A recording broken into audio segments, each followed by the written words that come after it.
Hey, everybody, and welcome into the Bears Den presented by War Media and Sports Zone Chicago. I am Saul Rodriguez and I'm joined by my co host, Joe Tanksley. Today, we have a special guest in Gabe Wilkins, who we've seen on the At Bad podcast and his own podcast, The State of Gabe, available on Spotify. And we want to introduce, of course, last but not least, our special guest for today. He is a reporter who covers Chicago for AXIOS. He has worked in media for over 25 years for outlets like WGN Radio, WBEZ, and more. Please welcome to the show, Justin Kaufmann. How are we doing, Justin? Hey, can you hear me okay? Yes, sir, we can. Thanks for coming on, man. I'm a big fan of the podcast, big Bears fan too, so let's get into it. Oh, appreciate it, man. Hey, thanks for coming on, man. And yeah, like I was telling Joe before he came on, you cover Chicago. Are you from Chicago originally? I am. I grew up in Wonder Lake, Illinois, which is a way out in McHenry County. It's like a farm town. But I came here in the early 90s to live and have not left. No, yeah, no, we're all here from Chicago, so we all get it. And definitely looking over your pieces, it definitely it gives you more insight on what's going on, because it's been such a whirlwind with all this stuff going on. Like I was telling some of my friends, like this stadium thing is like trying to, you got to have your head on a swivel where the Bears are heading, and we don't know where they're headed. But we'll begin with that situation overall. They have, like I said, shovels haven't even been put in the ground, and it's already kind of been crazy. And they went from Arlington Heights to the lakefront to now people saying, hey, just go back to Arlington Heights. And we'll get more to the details. But I wanted to see what you had to say, Justin. Like when the Bears are playing football 10 years from now, Caleb Williams is 32. He's got a couple Super Bowls under his belt, right? I hope. Where are the Bears playing? Are they playing here? Or, if so, where's their stadium located, man? Well, if it were up to the Bears, they would play at the museum campus and right in the shadow of Soldier Field, and try to keep it, because I mean the truth of the matter is that it's a really great spot for a football stadium when you're talking about just not only when it comes to the city of Chicago, but for the national perspective. It's you think about how the skyline looks, the city of Chicago, everything in between. I mean, they want to be in the city. That being said, the money that's going to be generated to pay for half of the stadium is coming from the state of Illinois. So it doesn't necessarily mean that it has to be in the city of Chicago.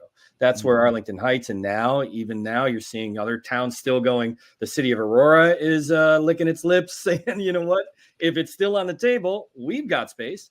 I mean, it really comes down to what the cities are offering the Chicago Bears when it comes to the ability to build not just a stadium, but a stadium district. Guys, that's what we're talking about here. Mm-hmm. The Bears are not just in the game to get a new, awesome, enclosed stadium. They want hotels. They want parks. They want water parks. They want everything that they can make money off of, surrounding restaurants. Think about down in Dallas is a great example, and where the Cowboys, or the LA stadium. They want a district. That's where the money's at for these owners now. It's not just about a stadium. It's about what's around the stadium. Look at the Cubs. The Cubs are a great example. Mm-hmm. Wrigley Field, owned by the Ricketts. You've seen, incrementally, gradually, since they've won the World Series, they have changed the dynamic of Wrigleyville. They own almost all of the buildings around Wrigley. Mm-hmm. So when you see a new restaurant coming in, or a new vibe, or a new awesome, a bar, whatever, that's all owned by the Ricketts, and that's what all the owners want. Yeah, no, I agree. And that's like kind of, the way I look at it, because people are like, oh, what are they trying to do here? Like, why would they want so much land? Why are they going to Aurora? Why Arlington Heights? And it's like, yeah, they want a lot of room to kind of have it's almost like how as you mentioned, the Cowboys, they have like a Cowboys town. They want a Bears town, like literally, in every sense of the form. So I think that's kind of where what's interesting about the Chicago version, though, is they're not going to be able to do that right next to the stadium. Mm-hmm. Now, they may invest on the other side of the tracks. When you see if you're familiar with Chicago and the South Loop, there are you see already how developers have built these shiny condo buildings, sky high, that are next to Soldier Field. That area is developed. That could be an area where the Bears decide they want to put more investment in.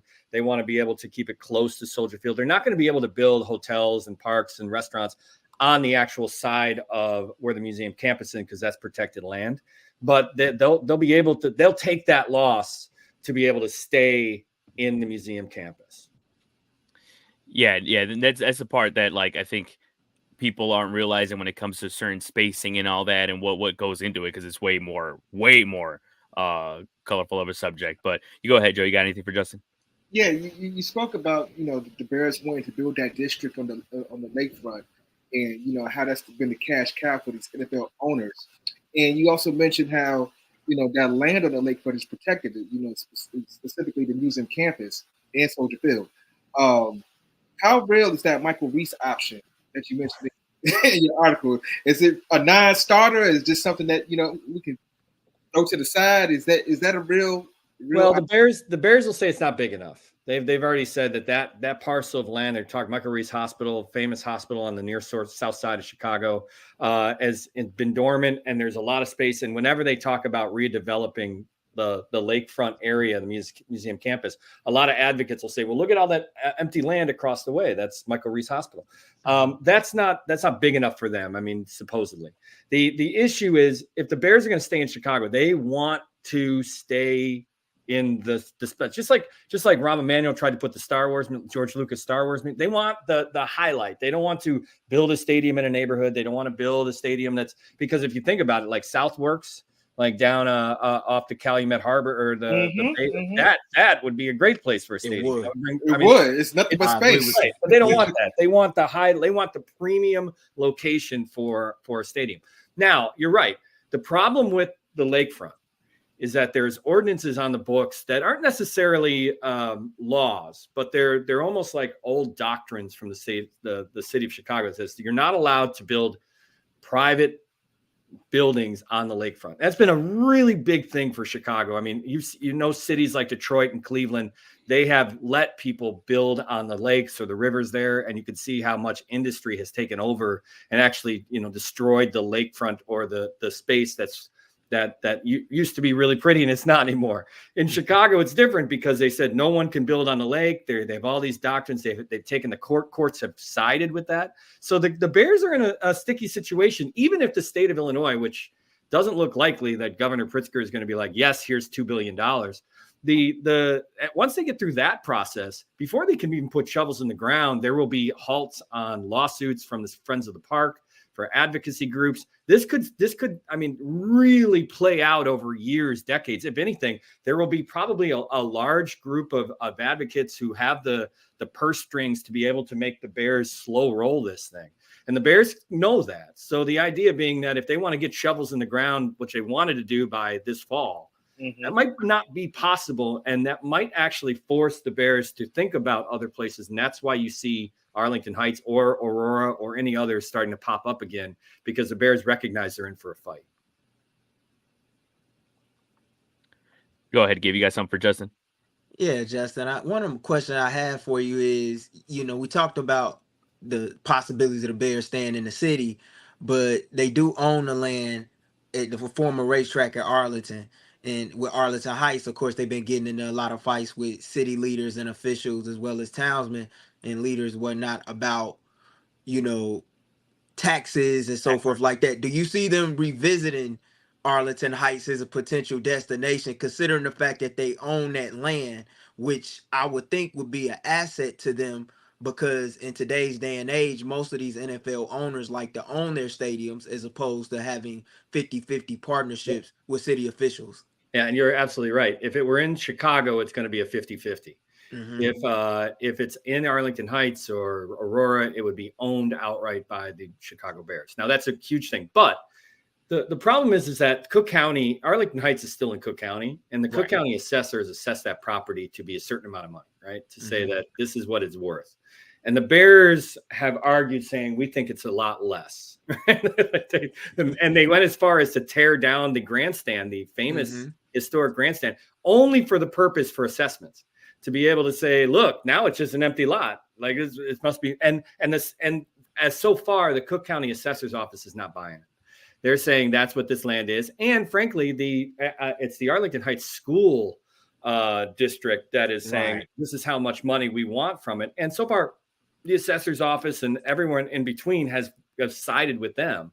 And so even if the Bears want to go to Arlington Heights, they're not getting the deal that they want to get. They recognize that it's a lot of money on top of what they would pay to actually make the stadium in the district, because the Arlington Heights, the school district, the assessor's office, taxes, they recognize what the Bears want to do. They want to put restaurants and hotels, and there's going to be a lot of taxes.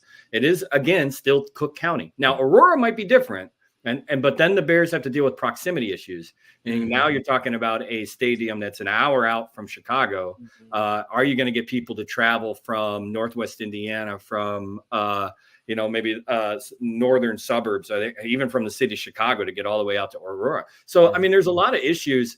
But again, if the deal is right, the Bears may take the deal. It's not unprecedented for a team that represents a city to be playing in the suburbs. We just mentioned Dallas. That's not even anywhere near Dallas. Right. That's a long trek to get from Dallas to Arlington, or wherever they're at right now. I don't know if it's Arlington or some other town, but same with in LA. I mean, if you're talking about like where the fan base is, I mean, LA is so spread out, but that stadium is closer, is a trek for a lot of people. So I mean, the classic case is the Meadowlands, right? I mean, they don't even play in New York City. So the concept is not unheard of for them to play in the suburbs, but I think Kevin Warren, who's a newish Bears president, has made it one of his one of his goals is to keep the team in Chicago. He recognizes that Chicago has a lot of opportunity and we're not just talking about Bears games. If they can get the Final Four, if they can get the Super Bowl, all those places, think about how close downtown Chicago is to Soldier Field, and the way that would be. Think about so many conventioners and people who would want to come to the Final Four. They want to be in downtown Chicago. They don't want to be in Arlington Heights being like, so what do we do now? Right. Right. Absolutely. You got to think about. Oh, yeah, go ahead. I don't remember the exact quote, but J.B. Pritzker talked about the amount of money that the Bears needed, from the state, and pretty much said it was a non-starter. Is there any possibility that the Bears would be willing to put up more cash in order to make this happen? Now, I think what nobody's talking about, which I think is interesting, is so the Bears, the Bears say they need $900 million from the state to build a stadium. That's it, nothing else. Stadium. They don't care about anything else. It was Brandon Johnson, who's the mayor of Chicago. He comes in and he says, "Hey, I got an idea. Why don't we do the stadium plus the park? We will refashion Soldier Field so it's a place for all of Chicagoans to have a free park that's outside. It also can be a place where the public league championships can be. If you're familiar with sports in Chicago, they don't have a lot of stadiums when you're talking about football. You have to play, even if your high school is over here, you got to go miles to play your home game because there's only 4 or 5 stadiums they play at. His idea was, well, now we'll play at Soldier Field. Like that's really kind of the play, and all the improvements that would be needed. That's where the big money's at for the ask from the state, is to refashion Soldier Field. It's another $1 billion plus to do that. And so the issue, right now, they've been hand in hand, the Bears and the city of Chicago. But the question will be, will that relationship fit? Will it fizzle? Will the Bears go, all right, if we just need $900 million, and will J.B. Pritzker go, great, that's an easier check to write than $2 billion for the whole deal. And then, the city of Chicago's got egg on their face because they attached all this extra stuff to the Bears stadium. They essentially said, if you want to redo a stadium on the lakefront, you have to add these things. And so the city's not really kicking in. It's the state that has to kick in. So maybe, because it's not a great relationship right now between the governor and the mayor, you could see the governor saying, I'll give you the money for the stadium, but I'm not giving you the money for the park. And then that'll be interesting to see whether or not what the city of Chicago does, because the city might say non-starter themselves and say you're out. And so there's still a lot of politics that has to play out in Springfield. They went through the session. They only do one session a year in Springfield. It's the beginning of the year. They went through and they did not address the money. And so unless a deal gets made and they go into the veto session where you have to get 3/5 of votes and all that kind of stuff, they do 1 week in November. Unless they can get a deal on the table for that, right now it does not look likely that the Chicago Bears are going to get the state's attention when it comes to trying to fill out the rest of the cash that's needed for the project, not just for the stadium, but for the city. Yeah, and you talk about like the whole non-starter thing with J.B. Pritzker definitely doesn't put any optimism in my brain for that, because I mean it's tough there. But and what I would say too is they're not. He's like J.B. Pritzker is a smart politician. He's following the trends. we're voters, we're taxpayers, we're whatever. Nobody wants to pay for a stadium. Nobody wants to put that on the rolls with all the other things we're paying for. I mean, there's not an appetite for the public for taxpayers to pay for stadiums. That is kind of, so the governor's smart to go, it's a non-starter. My constituents in the state of Illinois don't want to pay more taxes. He can keep doing that until the constituents say, no, we want to pay taxes, and then he'll change his mind. But right now, public opinion is, I don't want to pay for a stadium. You got a stadium, and if you want to leave, you can go to Arlington Heights.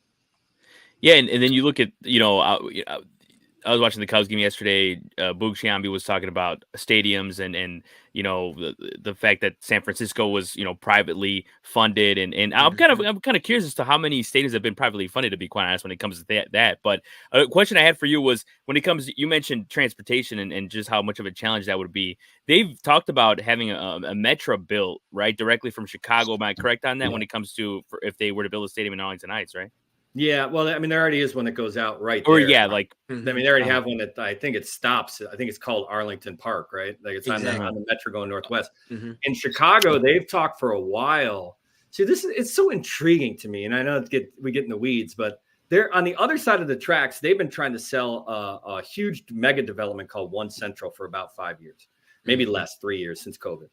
And essentially, they want money. But they're trying to tag it to a new transportation hub.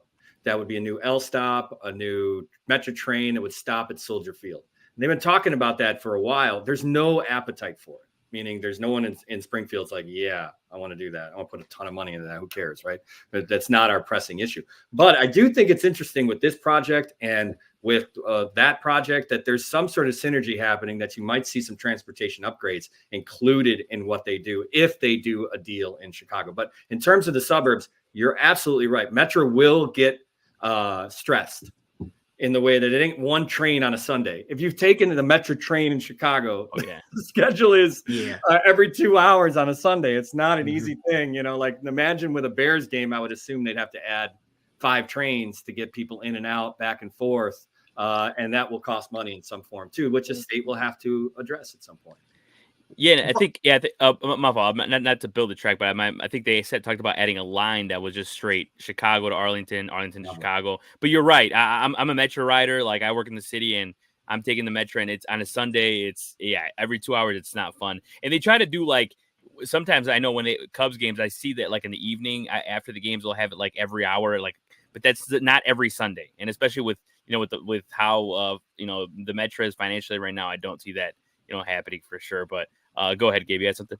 Yeah, one question that I have for you, Justin, is you talk about the Bears potentially trying to stay in the city and with the option they have in the suburbs, but we also know that the White Sox and the Bears have been advised, I believe, by Brandon Johnson as well as J.B. Pritzker, the governor of the state, to potentially work together on a joint stadium plan.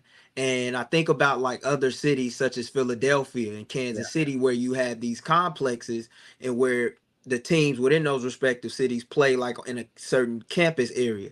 Do you think that there's a possibility that they may be able to do that on the 78 lot if they're unable to come to an agreement in the area where the museum campus is located, knowing that Friends of the Park has always been a vehement defender of that land as well? It's a smart question. Again, they'll say the 78 is not big enough for the Bears to put a stadium, which they want. If they're going to build a new stadium, that's not going to be, like the same footprint. I mean, you're talking about 80,000. They would love in Arlington Heights, 100,000 seat stadium, mostly because that's how you're making money in the NFL. Like if you look at any stadium that's built in the last 5 years, they're all 100,000 plus. Absolutely. Which I think Soldier Field's 60. So, I mean, that's a big jump for Bears, and the Bears, obviously want that. It's very interesting. The White Sox have been mum on all of this. Essentially, I think somewhere along the line, Kevin Warren and the Bears teamed with the city of Chicago, and the White Sox got left out. I think there was a state early on that said, that was like, hey, we want to, if you're going to both bring us proposals, work together. Right. I think maybe they tried it at the beginning. They realized that neither of them were going to work together, and they failed. What I've heard lately on the White Sox, see, one of the deals is what the Bears want to refinance the debt that's on Soldier Field and the debt that's on guaranteed rate, which is crazy to think about. That was 1993. We're still as taxpayers paying that off. Right. They want to refinance that debt, and that might be enough of what would be the cooperation of the two organizations. I've heard that the White Sox are going to privately fund their stadium, that there is no appetite to give the White Sox money. There might be some tax breaks, obviously, but they are in the game to build a stadium and restaurants and districts and stuff like that. They're the same thing with what they want to do. The White Sox want to do at 78 is like everybody. They want hotels, they want restaurants, they want to make White Sox town. Right. And that Jerry Reinsdorf has the money to do that. Jerry Reinsdorf is a shrewd businessman who constantly wants public funding. Absolutely. But might see the writings on the wall here and say, as long as I can get the debt refinanced, that might be enough for me to just put the money down as a project to be privately funded. Because right now there is zero appetite, zero conversation about the White Sox actually making any moves with state money. You go ahead, Joe. You got something for? You guys want to talk about the offensive line? Hey, we're getting to the outlook. I definitely want to get your take. Joe, do you have anything else on the stadium on that? No, I didn't have anything else on the stadium, but I know that he just wrote an article about the Bears getting hard knocks, and I kind of get into that. Isn't that great? Are you guys excited about that? Absolutely.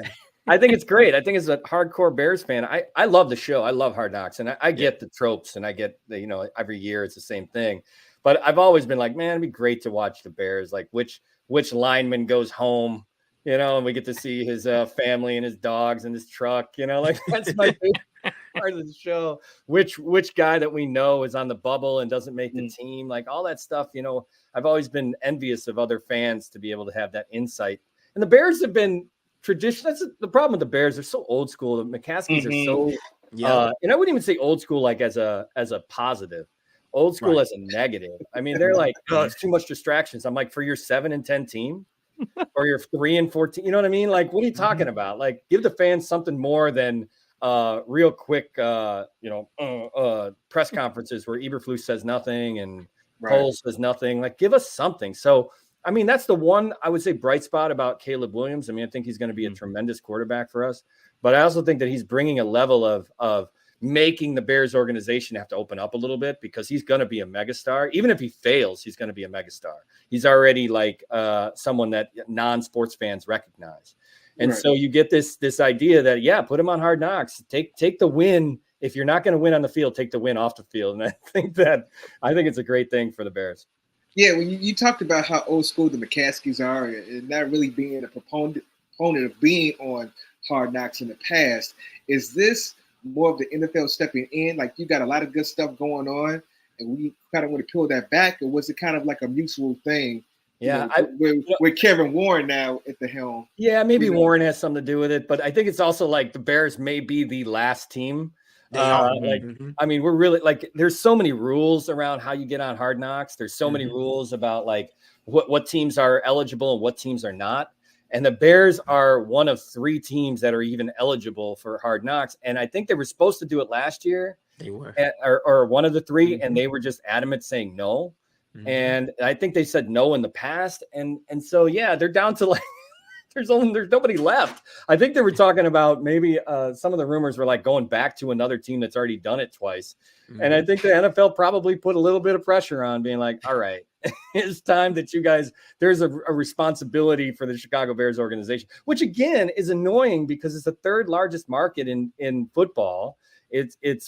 We should be on Hard Knocks all the time. They should be asking us every year, regardless of, but for whatever reason, our organization acts like we're a small town that doesn't want attention. And I'm like, I think when the Bears are in the spotlight, the Bears can make the NFL. I think when the Bears are good, when the Bears are playoff bound and they've got a vibe, they're always an NFL storyline because it's a major market and they want to push the major market. And you'll see the year after the Bears make a playoff run, we've got like 5 Monday Night Football games, like 4 Sunday Night Football games. They want major market teams because the fan base is large. Yeah, and that's true. And I think I personally thought, because I've heard even I've heard murmurs that like even the NFL is gonna, and they are doing it, they are taking advantage full swing on this whole Caleb Williams Bears thing, whatever. I expected actually more national games than they got. And I know you can flex them now and all that, so I'm sure if they are winning, they'll add more. But I know they have the Sunday Night Football against the Texans in week 2. But I you know what, when this happened, like the amount of backlash from like, I saw on Twitter of people talking about like, oh, more, this is more drama the Bears are gonna have. Like that's what I hear in the negative. And I'm with you. I'm all for Bears on being Hard Knocks. I've loved watching this show, like, and I've always thought about how cool it would be the Bears being on it. Like, and you mentioned Liev Schreiber in your piece, and that's my favorite part Right? personally of the whole thing. Like how bad, like I was trying to see, I'm over here like I don't even work for HBO, and I'm selling the show, and I was telling my buddy, I'm like, come on, you're sitting here and telling me it wouldn't be cool if you heard Liev Schreiber say something like, a guy that, talking about Matt Eberflus saying like a guy that was once in the hot seat now dresses the part of a hot shot, with his beard now and everything. Like, how cool would that be? Like how, that would be cool, right? Right. But it may be a rookie under center, but the veteran, the veteran wideout, Keenan Allen, like is ready to rock. It's a music montage, awesome rap song while he's making catches and talking trash.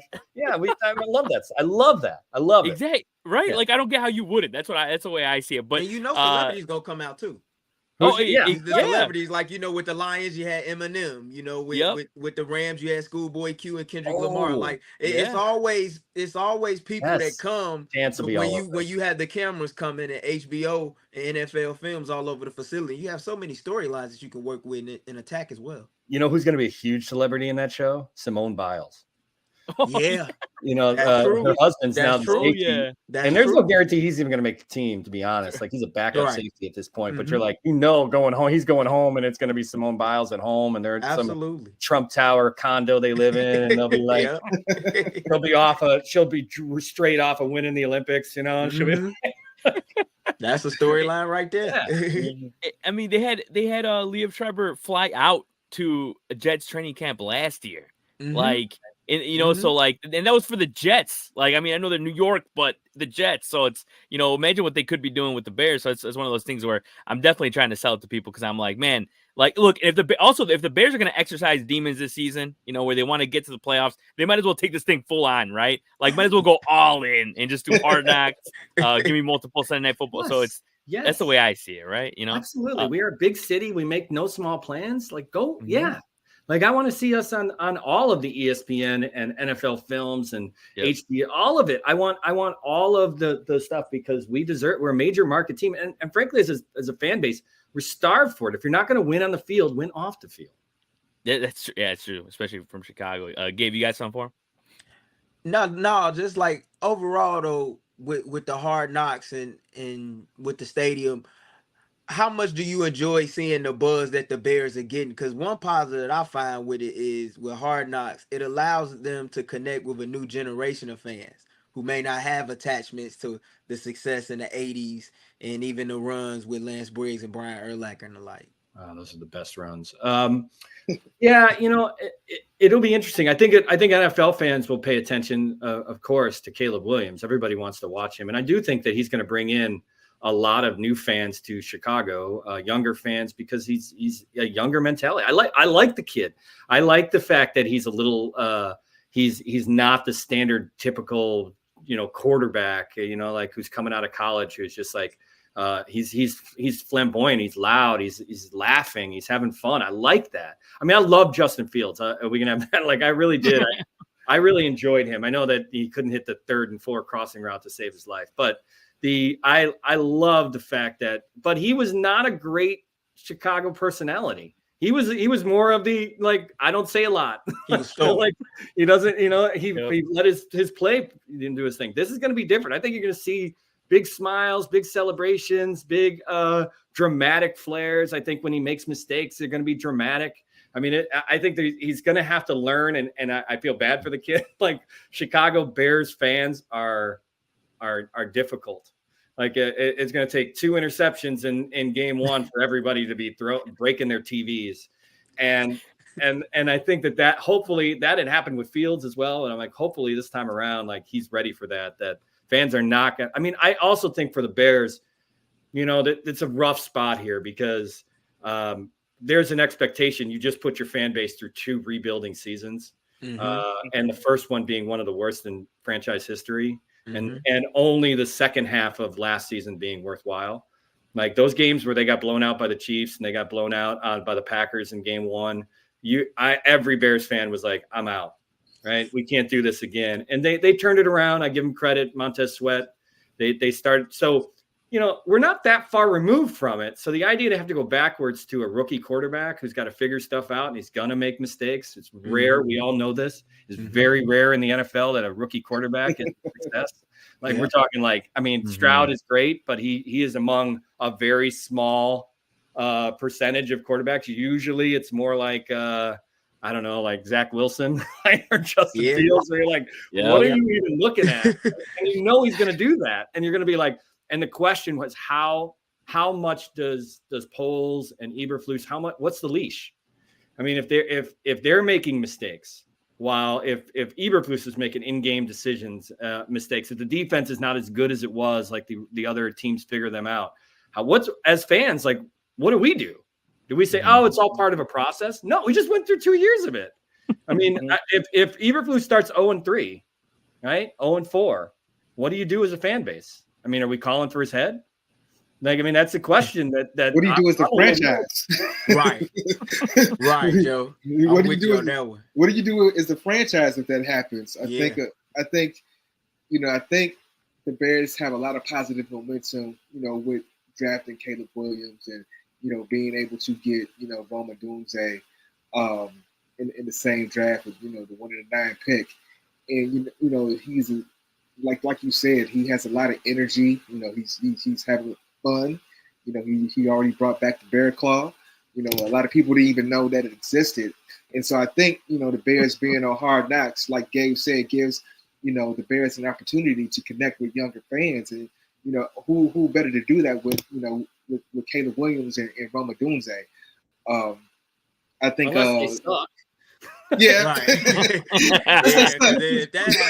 It's okay. I mean, look at Bryce Young last year. I mean, Bryce Young, it was projected to be number one. No one was questioning him being number one.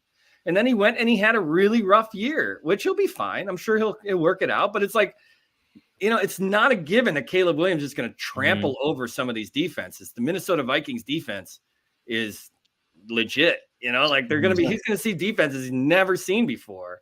And I'm not sure. I love the Bears. I love them. But I haven't seen from Matt Eberflus, or maybe Waldron will be different, but I have not seen them adjust and beat good defenses, right? With a dynamic quarterback, which half the time we're like, why are you not doing this with Justin Fields? Why aren't you running? Why aren't you rolling them out? We had so many times last year where you're like, I'm not sure what the Bears offense is doing against these defenses. And I new offense coordinator, new quarterback, better receivers, all that's great. But I do think, I question the overall, the Eberflus, kind of style of play to see whether or not we're going to see a move forward or if it's going to be the same or regress. And it is totally fair to have it regress, guys. It's totally fair. Caleb Williams should not be considered the savior taking us to the NFC Championship game just because he's Caleb Williams. Yep. There's a lot that still needs to happen to play NFL football at a professional level to win games. Maybe the defense is the way to go. And I'm trying not to be like a negative, right? But I also I love the Roma Dunze pick. I loved it. Set us up for the future. I think it's great. I also was salivating at some of the edges that were around at 9 to be like, if you set somebody up on the other side of Montez Sweat and you were bringing the heat every time, and this defense went from top 10 to top 5, and some people say it's top 5, I'd be a little bit more jacked up about it. I'm a little worried because they didn't really improve the defensive side of the ball, and they played great at the end of the year, also playing games that didn't matter. I'll make it very clear. It wasn't like they were shooting for a playoff at 7-10. So I love the swagger. I love Brisker. I love Kyler Gordon. I think he's a Pro Bowl bound guy. But I also feel I hope that no extra free agents and things like that were really added besides maybe the safety replacing Eddie Jackson. That's what I'm a little bit worried about. But you know what? Maybe they got it figured out. Yeah, no, and I agree with that. Trust me, I think, and I don't even think you're being negative. I think you're being realistic. Right. That's the way, right? Yeah, that's the way I see it, because a lot of Bears fans are thinking that way of oh man, if Caleb Williams, like, nah, like I've heard, I've heard some of my coworkers be like, no, if Caleb Williams doesn't take it to the playoffs in year one, like he's a bust. And I'm like, what? Like, do you not like understand? Like, it's first time watching football. Like, do you not understand how this goes? Like, yes, not everybody succeeds. And that's why do you think also the Bears are like trying so hard to set him up to succeed? Like the fact that they're going above and beyond to like, get the right pieces offensively shows you how hard it is to succeed in the NFL. And even then it might not even happen. So it's like, it's one of those things where you like, I know that this is probably like, sounds like, a foreign language to Bears fans and like to some Bears fans, not necessarily us, but like be patient. Like it's crazy. And you probably won't be patient, but it's still, it's And I'll ask you guys and you guys answer, but I'm like, I'm all about patience, but for who? Yeah. If the patience is for Caleb Williams, and that's fine. But if the patience is watching Eberflus get out coached, and once again we start 1-4, 1-5, we're already not a playoff team.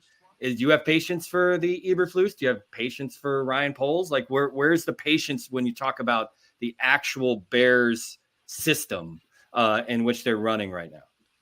Oh, from my side, I'll say no. Yeah, when you're right on that. Like with Caleb Williams, be patient with that. I'm talking about that particularly. But when it comes to the coaching staff, yeah, it's the patience probably shouldn't be there at all. Like I think it's gonna be a big if they start 0-4, which sounds crazy. I think now to some Bears fans, like I definitely think it's possible because if they don't execute well on the offensive side of the ball, they might be there. And I think I definitely don't see how you could be patient, and especially Ryan Poles when like you talk about if they have like just think about it in a way like if this season goes horribly wrong, for example, like hopefully it doesn't, but if it goes horribly wrong, then even you could even argue like that people might start questioning Ryan Poles' position.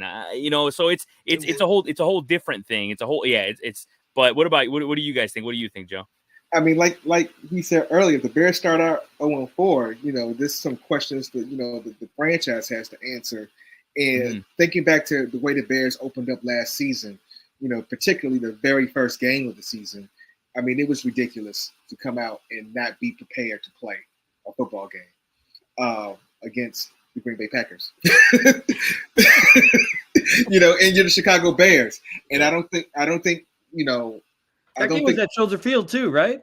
That was a home game that they laid that egg. Game of the week on Fox. It was a 3:25 kickoff time. So that was a game where everybody in America was watching it. And so when I go back, you cannot go through that again. And I do give Eberflus credit, and I don't know if this is something that happened by happenstance. I mean, that would have happened if Alan Williams wouldn't have removed himself from the situation. Would Eberflus be calling the defense? These are some of the questions that I'm wondering, like about Eberflus as well. Is how has he improved as a head coach, and how can he help uplift this team and not do some of the same mistakes that he done in the past? Yeah, I agree. What about you, Gabe? What's your take on this, man? Oh, it's definitely gonna be a ton of pressure on Matt Eberflus. I mean, it's put up a shut up time for him. You're a guy that a lot of fans could make an argument that you cost them some games with the way you manage players down the stretch. I mean, I think about the game when they were up a couple, like 10, 13 points against Detroit. You're having 3+ takeaways from your defense and you losing those games alongside of Cleveland. A game that really took you out the playoff race when you still had a glimmer of hope. So it's put up a shut up time for Matt Eberflus. Ryan Poles, I think you're always on a high seat when you're a GM and you don't have success straight out the gate. But overall, I thought he's done very well with his draft selections and building up a roster, something that wasn't done for Justin Fields when he came in under a lame duck front office. So I like the way that he's been moving. But yeah, as far as I'm concerned with Matt Eberflus, if they don't rise to the occasion this year, yeah, he's a guy that's going to have to go. And I don't know, or I can't confidently state that the Bears will win the NFC. I believe that the goal should be seeking to vie for one of those wild card spots in the NFC. It's a tough division. Very tough. The Vikings will take a step back because they lost Kirk Cousins, but they still have Justin Jefferson, and the defense is great. They will make it hard for a rookie quarterback. And then the Lions and the Packers are a step above. I mean, the one thing I'll say about those games towards the end of the season when they're beating up on the Falcons and they're beating up against the Cardinals. I think those are 2 games straight where we were like, the playoffs, Super Bowl. We made the graphic. We made the NBC graphic. Yeah, I could be wrong, but I think the final game was against the Packers and they laid an egg again. Yeah. Mm-hmm. And that was how we remember we were all about that's a great end of the season, but I'm like, that was not a great game. And the defense got trampled. Justin Fields the offense looked terrible. And you're like, wait a second. Against teams that are sizing up for the playoffs, that are a cut above, Eberflus has yet to show us. And frankly, okay, what is Eberflus? 0-4 against the Packers now? Yeah. Maybe I think maybe he's got a 2-2 or a losing record against the Vikings and Lions. Like there's nothing, but I mean, I know that we get so homer, and I understand it. Like it's like everyone makes fun of us, but it's like when Lovie Smith comes in and says beat the Packers. That's what it, and it's an introductory press conference. There's an endearing quality to that, to be like, yes. And then he goes and does it. and then you're like, yes, I want that. I want more passion. When Eberflus is like a game is a game. And then you see him sitting next to the coach at a basketball game and whatever. I'm like, he's not showing that like Bear, like grit and determination that he's got to win these games. Like I loved hearing Montez Sweat in the offseason saying, we're going to beat the Packers this year. Like he seems like he's not from Chicago. He's only played here half the season. He gets it. Right. You hear some of the young rookies like Jaquan Brisker and others talking trash already. I like that. I like that. That's what I want to see. But I don't feel like I felt from Lovie, like I was like, there was something about like putting an emphasis on beating these divisional games. Like this is what counts. And I don't hear it as much from Eberflus. And the record shows he's got one of the worst divisional records. I mean, obviously the first year they didn't win anything. Maybe they beat the Lions, and I don't even think they beat the Lions that year. And then last year, before they had a resurgence towards the end of the year, they started like 0-4 in the division. And I'm like, they need to get better at winning these games, even on the they have to have a winning record. I think Eberflus needs to make the playoffs or he's gone. And I think that's a tough sell when you have a rookie quarterback and a whole system. But we're in year 3 of a rebuild, right? This is 3rd year. Yeah. Well, who else keeps a coach who doesn't make the playoffs in 3 years of a system? So, I think there's an immense amount of pressure on him. I think it's like, you better come out the gate. You have to prove to us that you belong, because right now I'll take the only problem I have with the Bears, like last couple of years, last year would have been the year to do it because they had all these coaches, and last year they kind of got screwed because the defensive coordinator resigned. And so they couldn't really get rid of Eberflus when they were down because who's coaching the team, right? They didn't have anybody with any head coaching experience. That's what I'd like to see them do, is get like an offensive quality control assistant who used to coach, just in case you got to bounce Eberflus in week 2 and you got a guy who can step in to be the head coach. That's the biggest offseason move I'd like to see them do. Eberflus surrounds himself with a bunch of rookies, like coaches and stuff, so that won't happen. But I need they've got I don't know who's Bill Parcells is a offensive quality assistant coach, or whatever. Right? Yeah, no. And I looked it up. Yeah, I saw some. They said 2-10 versus the NFC North. How is that acceptable? Yeah, that's crazy. 10-24 overall record. Yeah. And yeah, so that's when it comes to Eberflus, I agree that there shouldn't be much patience there whatsoever. And I think, when you have the guy and I've said it before with this setup that they have now in the offense and the defense, like the fact that they went 7-10 last year with even less of that, I know that realistically you could be like, yes, they can make the playoffs. Will they is a whole different question, but it's definitely like hard to see them not even making like a wild card run with the team that's built. But of course, as always, with the quarterback, that's gonna be the big question, and that's the part that I'm definitely worried about the most. Go ahead, Gabe.